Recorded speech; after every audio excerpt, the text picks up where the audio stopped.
ଯେଉଁ ବୀର ଯୋଦ୍ଧାମାନେ ଭାରତ ମାତାକୁ ବିଦେଶୀ ଆକ୍ରମଣକାରୀଙ୍କ କବଳରୁ ମୁକ୍ତ କରିବା ନିମନ୍ତେ ନିଜ ଜୀବନକୁ ବିସର୍ଜନ କରି ହସି ହସି ଫାଶୀ ପାଇଥିଲେ, ସେମାନଙ୍କ ମଧ୍ୟରେ ଦେଶ ସ୍ୱାଧୀନତାର ପ୍ରଥମ ସଂଗ୍ରାମୀ ବିପ୍ଳବୀ ଜୟରାଜଗୁରୁ ହେଉଛନ୍ତି ଚିରସ୍ମରଣୀୟ। ବିପ୍ଳବୀ ଜୟରାଜଗୁରୁଙ୍କର ପୁରା ନାମ ହେଉଛି ଜୟକୃଷ୍ଣ ରାଜଗୁରୁ ମହାପାତ୍ର। ସେ ଖୋର୍ଦ୍ଧା ରାଜାଙ୍କର ରାଜପୁରୋହିତ ସେନାଧ୍ୟକ୍ଷ ପଦରେ ଅଧିଷ୍ଠିତ ହୋଇଥିଲେ। ସ୍ୱଦେଶ ପ୍ରୀତି ତଥା ଦେଶଭକ୍ତର ଜ୍ୱଳନ୍ତ ନିଦର୍ଶନ ହେଉଛନ୍ତି ଜୟରାଜଗୁରୁ, ଯିଏକି ମାତୃଭୂମିକୁ ବିଦେଶୀ ଶତ୍ରୁଙ୍କ କବଳରୁ ରକ୍ଷା କରିବା ନିମନ୍ତେ ହସି ହସି ବୀର ଦର୍ପର ସହିତ ମୃତ୍ୟୁବରଣ କରିଥିଲେ। ଏହି ବୀର ଯୋଦ୍ଧାଙ୍କର ସଂଘର୍ଷମୟ ଜୀବନ ପଥର ଅଭୁଲା କାହାଣୀ ପ୍ରଥମେ ତାଙ୍କ ଜନ୍ମରୁ ଆରମ୍ଭ କରିବା। ଜନ୍ମରୁ ବୀର ଜୟରାଜଗୁରୁ 1739 ମସିହା ଅକ୍ଟୋବର 29 ତାରିଖରେ ପବିତ୍ର ଅଁଳା ନବମୀରେ ପୁରୀ ନିକଟସ୍ଥ ବୀର ହରେକୃଷ୍ଣପୁର ଗ୍ରାମରେ ଜନ୍ମଗ୍ରହଣ କରିଥିଲେ। ପିତା ଚାନ୍ଦ ରାଜଗୁରୁ ଏବଂ ମାତା ହାରାମଣୀ ଦେବୀଙ୍କ କୋଳମଣ୍ଡନ କରିଥିଲେ ଜୟରାଜଗୁରୁ। ପିତା ଚାନ୍ଦ ରାଜଗୁରୁ ଖୋର୍ଦ୍ଧା ରାଜାଙ୍କର କୁଳ ପୁରୋହିତ ଥିଲେ। ରାଜଗୁରୁ ବଂଶରେ ଜନ୍ମଲାଭ କରି ନିଜର ଗଭୀର ପାଣ୍ଡିତ୍ୟ ଓ ବୀରତ୍ୱ ପ୍ରଦର୍ଶନ କରି ଭାରତର ସ୍ୱାଧୀନତା ସଂଗ୍ରାମର ପ୍ରଥମ ବିପ୍ଳବୀ ହୋଇଥିଲେ ଜୟରାଜଗୁରୁ। ସେ ବାଲ୍ୟ ଶିକ୍ଷା ଶେଷ କରି ବିଭିନ୍ନ ଶାସ୍ତ୍ରରେ ମଧ୍ୟ ଦକ୍ଷତା ଅର୍ଜନ କରିଥିଲେ। ବିଦେଶୀ ଶାସକଙ୍କ ଅତ୍ୟାଚାରରୁ ଭାରତବାସୀଙ୍କୁ ରକ୍ଷା କରିବା ନିମନ୍ତେ ସେ ସବୁବେଳେ ଚିନ୍ତା କରୁଥିଲେ। ପିତା ଚାନ୍ଦ ରାଜଗୁରୁଙ୍କ ମୃତ୍ୟୁ ପରେ ଜୟରାଜଗୁରୁ ଖୋର୍ଦ୍ଧା ରାଜାଙ୍କର ରାଜଗୁରୁ ପଦବୀରେ ରହିଥିଲେ। ତାଙ୍କର ବିଚକ୍ଷଣ ବୁଦ୍ଧି, ଭକ୍ତି, ଦେଶପ୍ରୀତି, ସାହସ, ଶକ୍ତି ତାଙ୍କୁ ରାଜ୍ୟର ପ୍ରଧାନମନ୍ତ୍ରୀ, ମୁଖ୍ୟ ପରାମର୍ଶଦାତା, ସେନାଧ୍ୟକ୍ଷ ଏବଂ ରାଜ୍ୟର ମୁଖ୍ୟ ବ୍ୟବର୍ତ୍ତା ରୂପେ ଅବସ୍ଥାପିତ କରାଇଥିଲା। ନିଜ କର୍ତ୍ତବ୍ୟକୁ ସଠିକ୍ ରୂପେ ସମ୍ପାଦନ କରିବାକୁ ଯାଇ ସେ ସାରା ଜୀବନ ଅବିବାହିତ ହୋଇ ରହିଥିଲେ। 1803 ମସିହାରେ ଇଂରେଜମାନେ ଓଡ଼ିଶା ଅଧିକାର କରିଥିଲେ।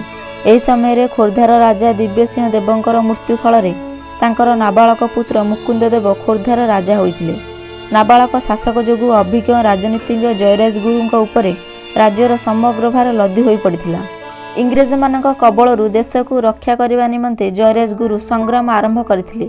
ସେ ଶମ୍ଭୁ ଭାରତୀ ନାମକ ଜଣେ ସନ୍ନ୍ୟାସୀଙ୍କ ସହିତ ଗାଁ ଗାଁ ବୁଲି ଲୋକମାନଙ୍କ ମଧ୍ୟରେ ଇଂରେଜ ବିରୋଧୀ ମତଭେଦ ସୃଷ୍ଟି କରିଥିଲେ। ଫଳରେ ପାଇକ ପୁଅ ବୀର ଯୋଦ୍ଧାମାନଙ୍କୁ ନେଇ ପାଇକ ମେଳି କରି ଜୟରାଜଗୁରୁ ସୈନ୍ୟମାନଙ୍କୁ ତାଲିମ ଦେଇଥିଲେ।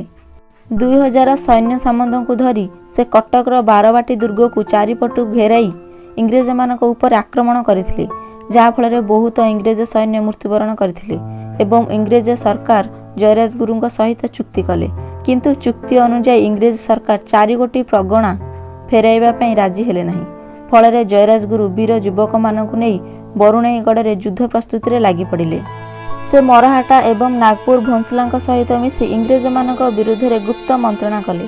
ଏହି ସମୟରେ ଇଂରେଜମାନେ ଶମ୍ଭୁ ଭାରତୀଙ୍କୁ ବନ୍ଦୀ କରି ଜୟରାଜଗୁରୁଙ୍କୁ ସେନାଧ୍ୟକ୍ଷ ପଦରୁ ହଟାଇବା ନିମନ୍ତେ ଖୋର୍ଦ୍ଧା ରାଜାଙ୍କୁ ପ୍ରବର୍ତ୍ତାଇଥିଲେ। ଏସବୁକୁ ଭ୍ରୂକ୍ଷେପ ନ କରି ଜୟରାଜଗୁରୁ ପିପିଲିଠାରେ ଇଂରେଜ ସୈନ୍ୟମାନଙ୍କୁ ଆକ୍ରମଣ କରି ବହୁ ଇଂରେଜ ସୈନ୍ୟଙ୍କୁ ହତ୍ୟା କରିବା ସହିତ ବହୁ ଆଧୁନିକ ଅସ୍ତ୍ରଶସ୍ତ୍ର ଜବତ କଲେ।